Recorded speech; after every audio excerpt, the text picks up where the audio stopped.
Right, this is a little game called 80 Days. It's based on the journeys of Phileas Fogg and the book by Jules Verne.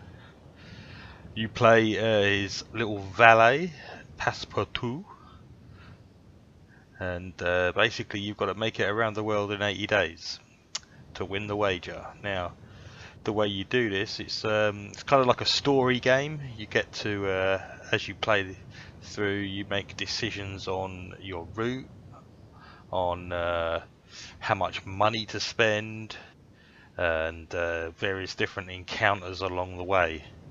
This is just the first couple of minutes I've got here on this video. I did play it all the way through, and it was pretty good fun.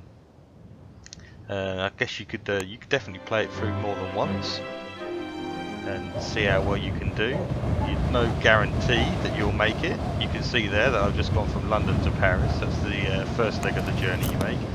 And as you go through the game, you unlock different routes.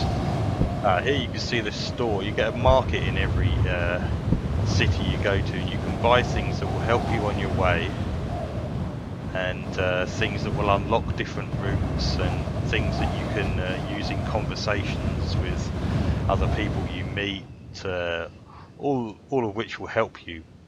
The limiting factors here are the time, obviously. You've got to do it in 80 days, and money.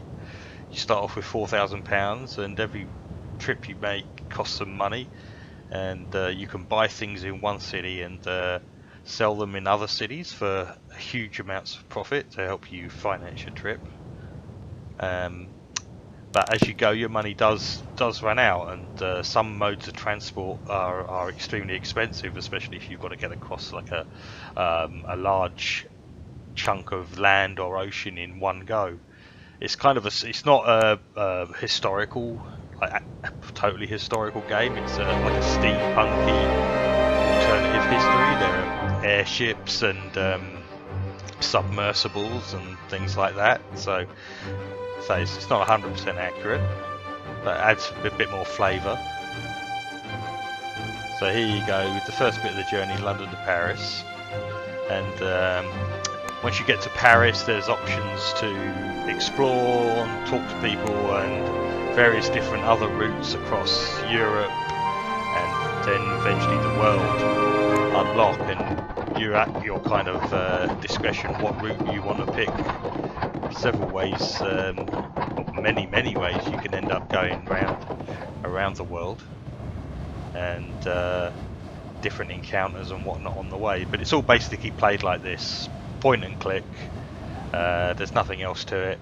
No other kind of gameplay. It's all reading the story, selecting what conversation choices you want to continue with, and then when you get to each city, buying and selling some things, looking at what routes you've got to get around the world, and selecting the route you want to go with. So yeah, all in all, I'd say it's well worth a purchase. It's quite cheap, and I got it on the Steam sale, which was even cheaper. It was like £1.50 or something crazy like that. So yeah, it's a nice little game. You can play it once all the way through in just a few hours. It's not time intensive or anything like that.